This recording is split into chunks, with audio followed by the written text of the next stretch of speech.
Você sabia que a nossa mente é o maior campo de batalha que existe neste mundo? Sim, muitas pessoas estão enganadas e pensam que somos somente físicos. Pensam que somos somente espirituais. Esquecem que temos uma mente e que temos pensamentos. Temos um coração. Precisamos, sim, cuidar da parte emocional e psicológica. Mente vazia é oficina de Satanás. Existem pessoas sofrendo, tirando a sua vida. Pastores, líderes religiosos, pessoas influentes que estão dando um cabo na sua vida porque estão sofrendo aflições tamanhas da mente, perturbações sem precedentes, porque não entenderam ainda isto. Então, que fala sobre batalha espiritual é muito importante. Eu convido você.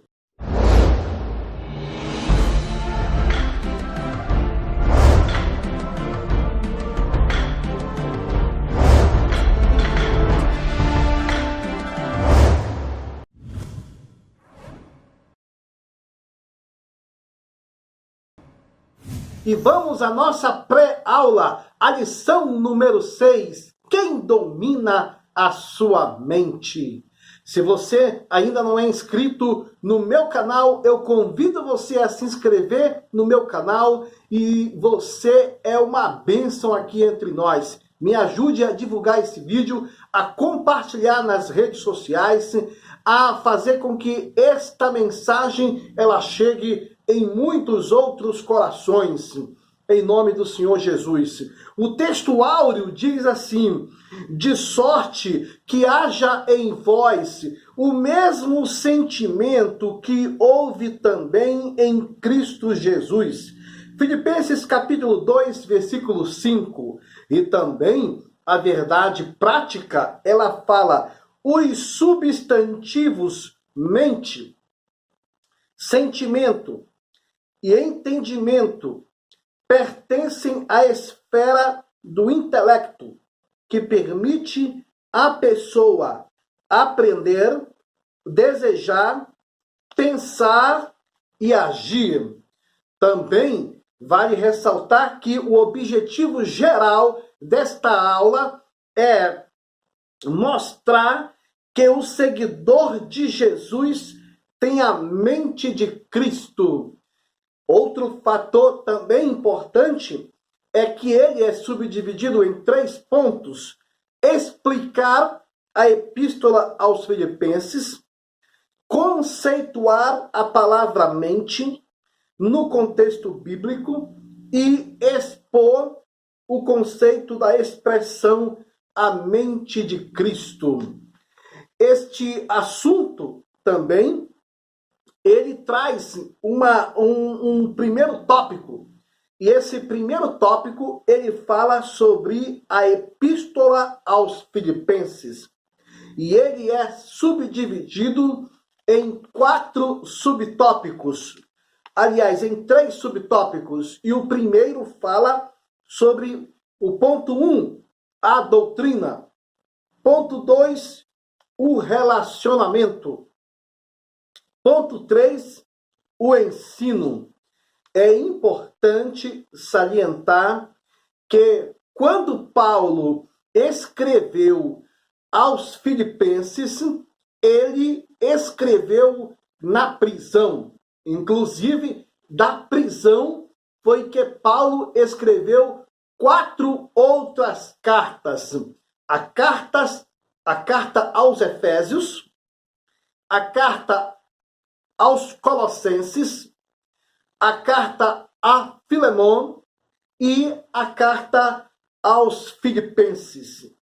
Importante também salientar que este termo que a palavra fala, doutrina, no ponto 1, me fez lembrar uma fala do saudoso teólogo Antônio Gilberto, reconhecido no mundo e nas Assembleias de Deus como um homem de um tamanho conhecimento bíblico e teológico.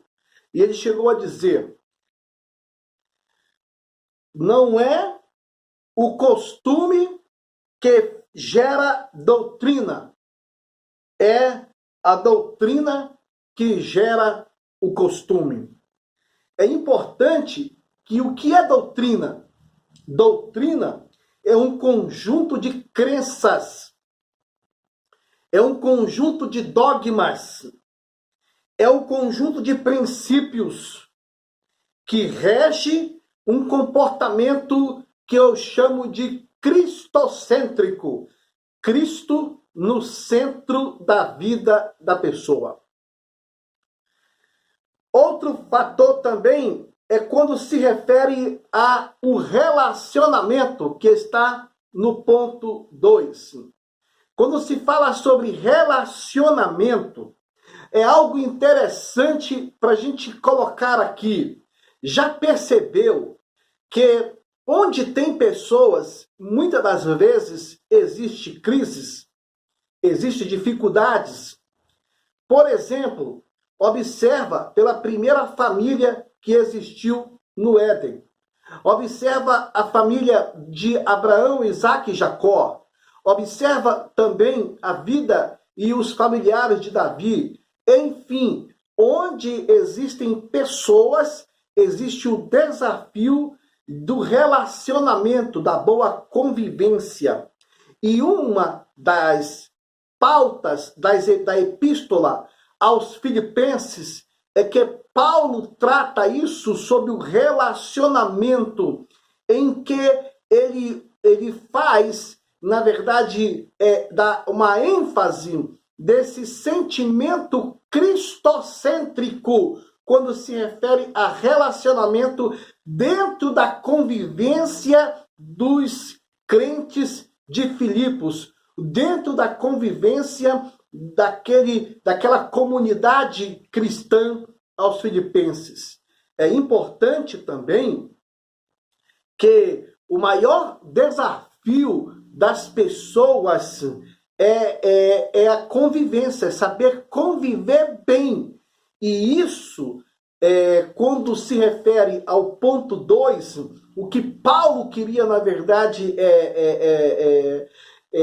fazer conhecido ao coração e ao entendimento dos filipenses, é que eles precisavam alcançar a maturidade, porque não existe, na verdade, um bom relacionamento se não houver sabedoria, se não houver maturidade e se não houver o respeito pelo limite do outro. A pessoa tem que saber até onde vai a sua liberdade, respeitando o limite de alguém. Outro fator também, que é o ponto 3, onde fala sobre o ensino.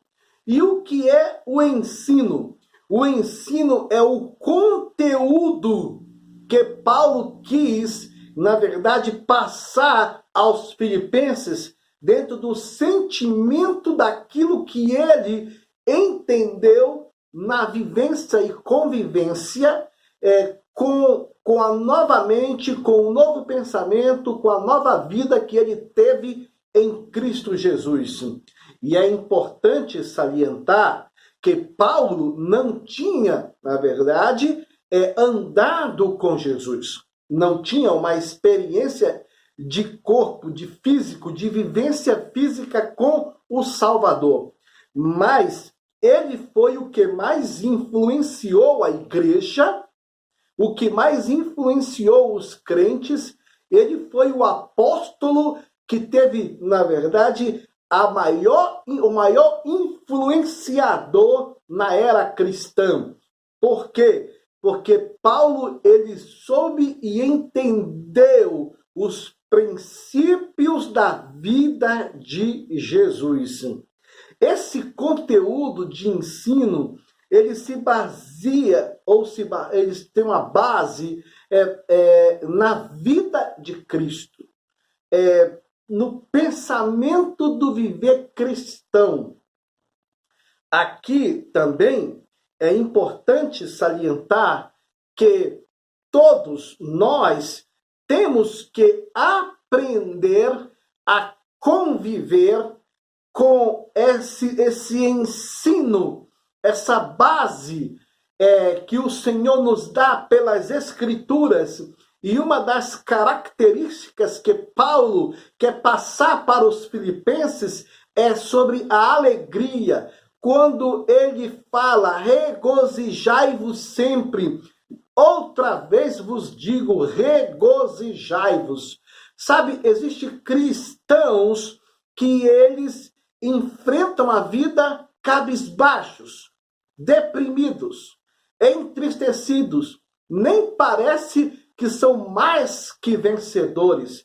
Perderam a alegria, o sentimento do campeão, o sentimento do mais que vencedor na sua vida. E Paulo, ele está dizendo que o sentimento, uma das características do sentimento do crente é ele viver uma vida alegre na presença de Deus.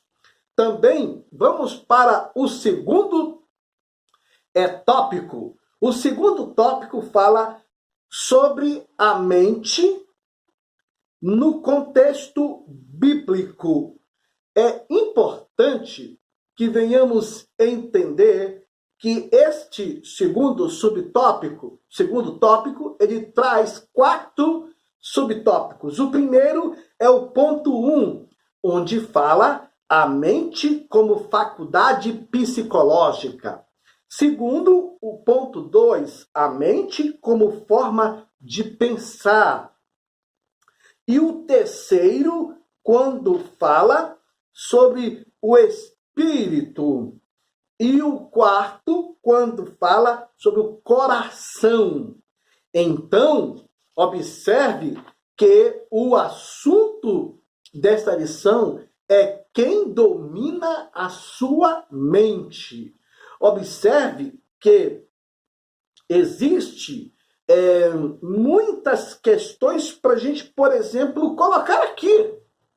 Tem pessoas que elas se prendem muito ao corpo, muito ao físico, muito ao cuidar do corpo, ao cuidar do físico. Esquecem que elas têm o espírito. E também esquecem que elas também têm a parte emocional, a parte psicológica. Para você ter uma ideia, existem cristãos que eles não conseguem entender algumas coisas. Primeiro, tem pessoas que não conseguem entender que um crente possa ter depressão. Quer dizer que do ombro para baixo pode ter câncer. Do ombro para baixo pode ter doenças incuráveis. E do ombro para cima, que é a mente e a cabeça, não pode ter depressão.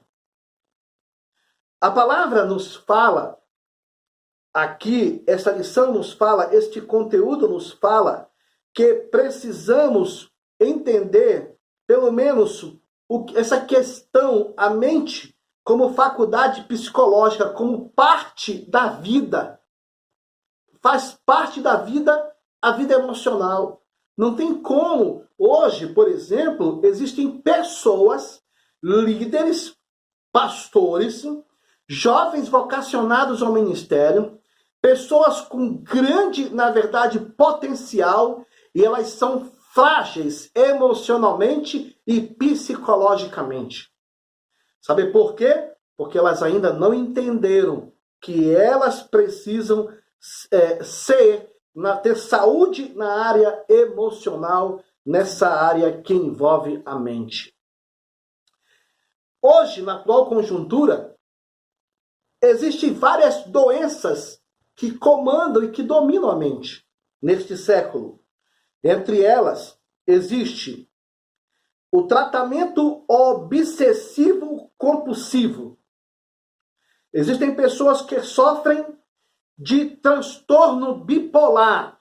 Pessoas que um dia de manhã está com humor e à noite está com outro, com outro humor. Terceiro, transtorno de ansiedade. Existe um mal que tem atribulado muitas pessoas, essa questão aqui, que é a ansiedade. Uma outra forma também da gente existe a anorexia. É uma doença na mente, é uma doença que é tratada por psicólogos e por psiquiatras.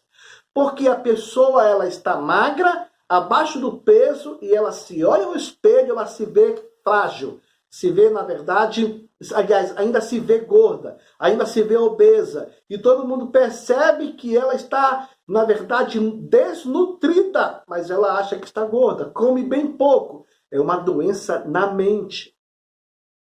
Existe também a depressão clínica.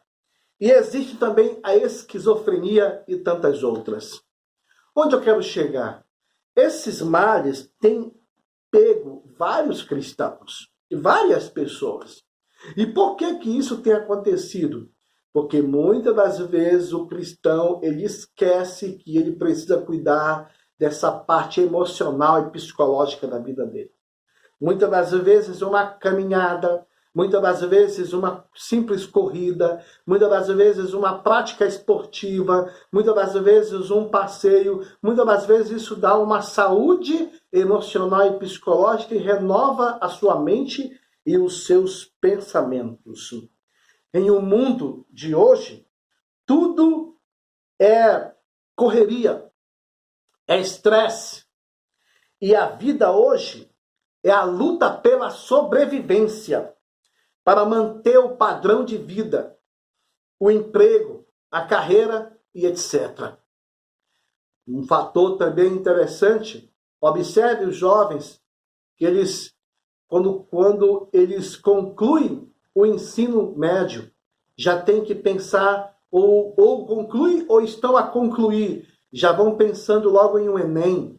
Depois tem que pensar logo numa graduação. Depois da graduação, o mundo está competitivo demais. Já pensam também numa pós-graduação, numa especialização. Daqui a pouco estão pensando no mestrado. Ou seja, esse é o foco desse século, para manter um padrão de vida ou para realizar os sonhos. Só que nós precisamos entender que a Bíblia nos dá subsídios importantes para a gente não viver nessa dependência, nessa vida dependente, e como vivesse, na verdade, uma vida completamente limitada. E aqui aparece algo importante que eu faço questão de salientar, é quando se refere ao coração, no ponto 4.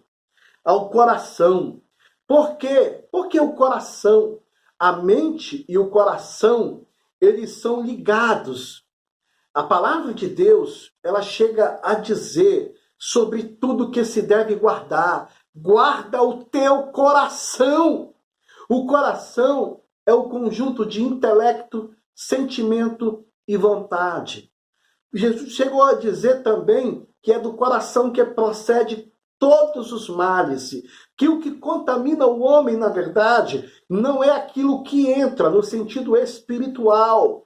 Muitas das vezes, que aquilo que contamina o homem é aquilo que sai, porque muitas das vezes são coisas geradas do coração, rancores, mágoas, ressentimentos, e quando sai, é uma expressão que quer dizer sobre ação, atitude, modelo de vida, estilo de vida. Então, precisamos cuidar, porque nós somos, na verdade, passamos por um processo chamado metanoia, que é o processo da transformação, da mudança. E essa mudança é a mudança da mente, do coração, do novo nascimento. Ou seja, que se porventura a nossa vida não houvesse essa renovação de mente e de pensamentos, sem dúvida alguma, nós estaríamos vivendo a mesmice da vida.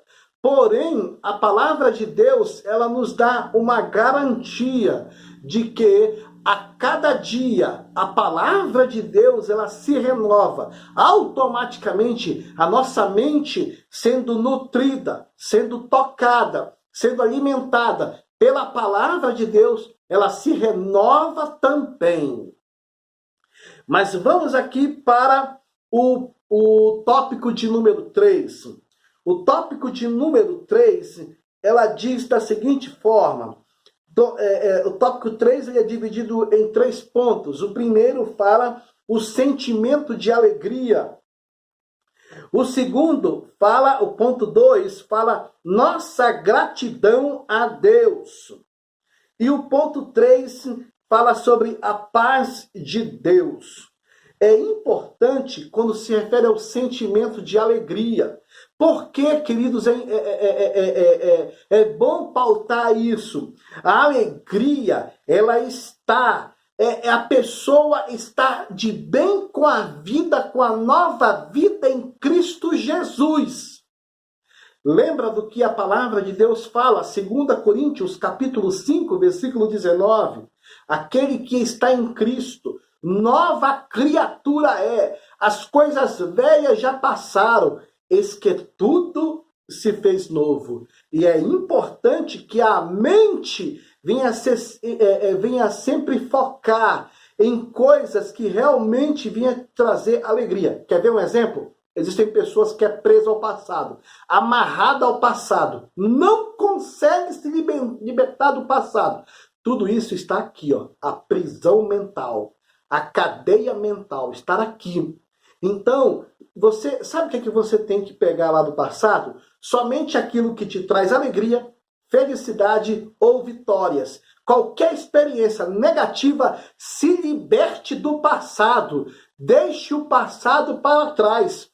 Só quem se lembra do seu passado é o diabo, Satanás, ou aqueles que se deixam ser, na verdade, usados pelo inimigo. Porque, segundo a Bíblia fala que ele pegou o teu passado, os teus pecados, lançou para trás das suas costas e disse, deles não me lembro mais. Então, o que você precisa entender é que você precisa ter esse sentimento de que você está, os tempos amargos já passaram. Você precisa ter o sentimento da alegria, o sentimento do regozijo, o sentimento de que hoje não está bem, hoje não está ok, hoje não está do jeito que você queira, mas do jeito que você quer. Mas uma coisa eu te garanto, que se você estiver em Cristo Jesus, você vai pensar, mas amanhã é um outro dia, é um outro mês, mas vai ser um outro ano. Ou seja, você tem que entender que a sua vida não é mais dirigida por você e nem pela sua mente carnal.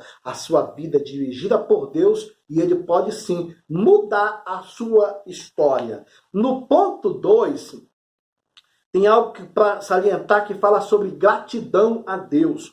A nossa gratidão a Deus. Queridos, existe até uma campanha na internet que diz assim, hashtag agradece que cresce. Sabe por quê? Porque uma das coisas que Deus não gosta, que incomoda a presença de Deus, é quando um dos seus filhos só consegue enxergar o defeito, a falha, as coisas negativas.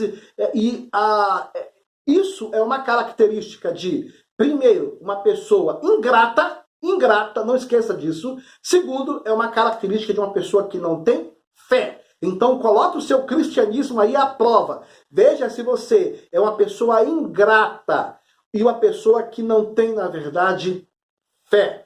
Por quê, querido? Por que a ingratidão? A ingratidão, ela é algo assim que não pode estar na vida do cristão. O sacrifício da cruz, os eventos que foram, na verdade, acontecendo para que o Salvador chegasse ao mundo, foram tamanhos e extraordinários. Então, ser grato. Paulo, ele diz assim, Paulo, estava na prisão. Mas, porém, ele sabia que a palavra não estava presa. Ou seja, ele estava na prisão, ele estava, na verdade, sob o domínio de César, mas ele tinha uma convicção, a vida dele não se baseava no agora, não se baseava no momento, ele tinha uma visão futura. O plano de visão dele era diferente. O que eu quero dizer? Vamos ser gratos, vamos agradecer. Outra coisa, uma pessoa amarga, uma pessoa infeliz, uma pessoa murmuradora, uma pessoa que só consegue enxergar o problema. Isso, querido, é uma lepra que atingiu o Antigo Testamento, os israelitas, o povo de Israel, e não pode nos sufocar e nos tocar. Isso não. Você tem que entender, viver uma vida grata. Outro fator também, no ponto 2, é a paz de Deus. A paz de Deus, eu acho interessante que existem pessoas que têm tudo para reclamar. Tem tudo para murmurar. Tem tudo para desistir. Tem tudo para se desesperar. Mas elas não fazem isso. Sabe por quê? Porque elas confiam em Deus. E é importante que a paz de Deus, como diz aqui em Filipenses 4:7, ela excede todo entendimento. Ou seja, não adianta querer compreender por que uma pessoa recebe, na verdade, a notícia de que o seu filho foi morto, assassinado, e de repente esta pessoa chega a perdoar o assassino do seu filho. Não dá para compreender. O que eu quero dizer é que essa questão de a paz de Deus, que excede todo entendimento, não adianta a sociologia, a psicologia, a psiquiatria, ou todos os estudos da vida querer entender uma pessoa que tem esse sentimento cristão, como a Bíblia diz, que Paulo, por exemplo, ele estava na cadeia, na prisão, mas ele estava livre. Preso pelo governo de César, mas livre pela mão de Deus, pela espiritualidade, pela mentalidade, pela vida psicológica e emocional. Ele era um homem livre. Um outro fator que você pode aprender também, você não pode ser livre, ou se você não tiver uma fé, se você não tiver uma confiança em Deus, se você não tiver uma entrega ao Senhor, se você não tiver uma vida de esperança. Então aqui eu coloco para você alguns pontos para refletir sobre essa questão, a paz de Deus. A fé, a confiança, a entrega e a esperança. As pessoas que pensam assim, elas têm, na verdade, o sentimento de Cristo Jesus, que faz ela ter uma paz que ninguém entende e que ninguém compreende. Essa questão de quem domina a sua mente, você pode muito bem entender, como muita gente sabe, que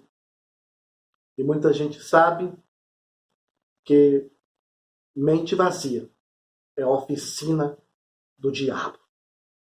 Coloque a sua mente para ler. Coloque a sua mente para meditar. Coloque a sua mente para refletir louvores e hinos. Coloque a sua mente de joelho e curvada na presença de Deus. Coloque não lixo na sua mente, mas coloque, sabe o quê? Coloque a esperança. Coloque a fé. Coloque o amor. Faça uma vida de entrega ao Senhor e viva, na verdade, um novo dia a cada momento. É importante que esta palavra alcance o seu coração, alcance a sua vida. E outra coisa, para salientar, para terminar.